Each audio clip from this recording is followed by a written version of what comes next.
نحمده ونصلي على رسوله الكريم اما بعد فاعوذ بالله من الشيطان الرجيم بسم الله الرحمن الرحيم رب اشرح لي صدري ويسر لي امري واحلل عقدة من لساني يفقهوا قولي ربنا زدنا علما. باب الرجاء،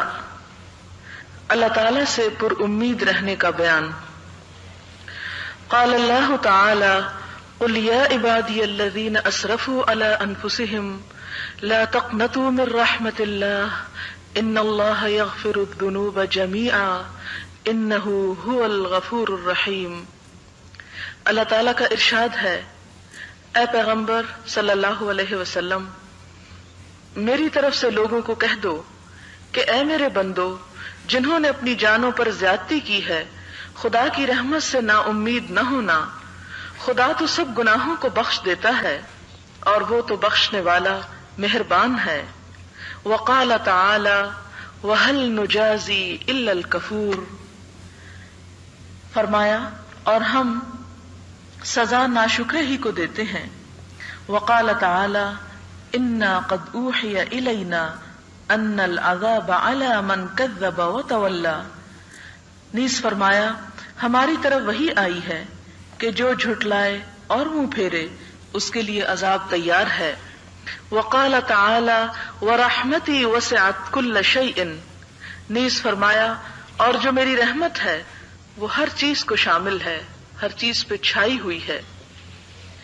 جیسا کہ آپ کو یاد ہوگا کہ پچھلی مرتبہ ہم نے باب الخوف پڑھا تھا اور اس میں ایسی احادیث پڑھی تھی جس سے ہمیں اللہ تعالیٰ سے ڈرنے کے بارے میں معلوم ہوا اور اللہ تعالیٰ کی عظمت و کبریائی اور اس کی قدرت و ہیبت کے بارے میں ہم نے پڑھا. اور اس مرتبہ اللہ تعالیٰ سے اچھی امید اور مغفرت اور بخشش اور رحمت کا تصور جو انسان کے دل میں ہونا چاہیے اس کے بارے میں یہ آیات اور پھر احادیث ہیں. ان آیات میں سب سے پہلی آیت جس کو آپ دیکھ رہے ہیں کہ اللہ تعالیٰ کی رحمت سے نا امید نہیں ہونا چاہیے کسی بھی معاملے میں، خواہ وہ دنیا کا ہو یا وہ آخرت کا ہو. اور پھر یہ کہ اللہ تعالیٰ جب تک انسان شکر گزار ہوتا ہے اس وقت تک اس کے ساتھ خیر اور بھلائی رکھتے ہیں،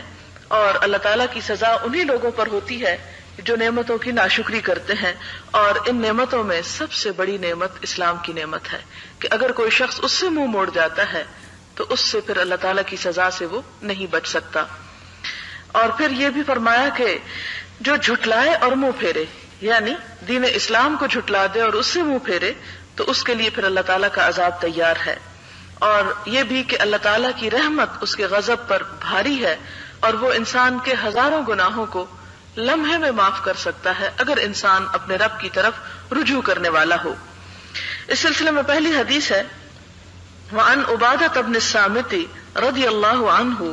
قال قال رسول اللہ صلی اللہ علیہ وسلم من شہد ان لا الہ الا اللہ وحدہ لا شریک لہ وان محمدا عبدہ ورسولہ وان عیسی عبد اللہ ورسولہ وکلمتہ القاها الى مریم وروح منہ وان الجنۃ حق والنار حق ادخلہ اللہ الجنۃ علی ما کان من العمل متفق علیہ. وفی روایت لمسلم من شہد ان لا الہ الا اللہ وان محمد رسول اللہ حرم اللہ علیہ النار. حضرت عبادہ بن صامت بیان کرتے ہیں کہ رسول اللہ صلی اللہ علیہ وسلم نے فرمایا، جو شخص یہ کلمہ پڑھے یا اس بات کی گواہی دے کہ اللہ کے علاوہ کوئی معبود نہیں اور اس کا کوئی شریک نہیں، اور یہ کہ محمد صلی اللہ علیہ وسلم اللہ کے بندے اور اس کے رسول ہیں، اور حضرت عیسیٰ علیہ السلام اللہ کے بندے اور اس کے رسول ہیں، یعنی ان کو اللہ کا بیٹا نہ کہے، اور اس کے کلمہ ہیں جس کا حضرت مریم کی طرف اس نے القاء کیا، اور اس کی روح اور جنت اور جہنم حق ہیں، تو اس کو اللہ تعالیٰ جنت میں داخل کرے گا، خواہ اس کے اعمال کیسے ہی کیوں نہ ہوں، یعنی خواہ اس سے بڑی بڑی غلطیاں ہی کیوں نہ سرزد ہوں، لیکن اگر مرتے دم تک وہ عقیدہ توحید پر جمع رہا اور شرک سے پاک رہا تو اللہ تعالیٰ اس وجہ سے اس کے دوسرے گناہ بھی معاف کر دیں گے.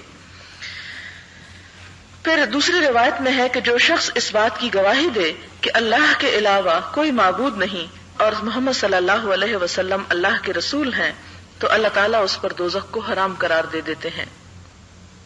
اگلی حدیث حضرت ابو ذر سے روایت ہے، کہتے ہیں کہ نبی صلی اللہ علیہ وسلم نے فرمایا، اللہ عز و جل فرماتے ہیں جو شخص ایک نیکی کرے اس کو اس کا 10 گنا یا اس سے بھی زیادہ ملے گا، اور جو شخص برائی کرے گا تو برائی کا بدلہ برائی کی مانند ہوگا، یعنی اتنا ہی جتنی برائی ہوگی، اور جو شخص برائی کرے گا تو برائی کا بدلہ برائی کے برابر ہی ہوگا، یا میں اس کو بھی معاف کر دوں گا۔ اور جو شخص مجھ سے بالشت بھر قریب ہوگا، یعنی ایک بالشت، میں اس سے 1 ہاتھ قریب ہوں گا، یعنی ہاتھ سے مراد یہ نہیں، یعنی بالشت سے بڑا، اس پورے حصے کو پھر ہاتھ بولا جاتا ہے۔ اس کو عربی میں ذراع بولتے ہیں، اور عربی میں گز کے لیے بھی لفظ ذراع استعمال ہوتا ہے، اور آپ نے دیکھا ہوگا کہ ہمارے ہاں پہلے زمانے کی دادی نانی جو ہوتی ہیں وہ گز کو اس طرح بازو اور یہاں تک ناپ کر لیتے ہیں، تو اس کی طرف اشارہ ہے۔ اور جو شخص مجھ سے 1 ہاتھ قریب ہوگا میں اس سے 2 ہاتھ قریب ہوں گا، جو شخص میرے پاس پیدل چلتا ہوا آئے گا میں اس کے پاس دوڑتا ہوا جاؤں گا، اور جو شخص زمین کے بھرنے کے مطابق گناہ لے کر مجھ سے ملے گا بشرطے کہ میرے ساتھ کسی کو شریک نہ کرے تو میں گناہوں کے برابر مغفرت کے ساتھ اس سے ملوں گا۔ یعنی اگر حقوق اللہ میں کوئی کمی بیشی ہو جاتی ہے تو اللہ تعالیٰ اس بندے کو معاف کر دیتے ہیں، لیکن یہاں یہ بات یاد رہے کہ جب انسان حقوق العباد میں کمی کرتا ہے تو اس پر اللہ تعالیٰ کا صاف فیصلہ ہے کہ جب تک بندہ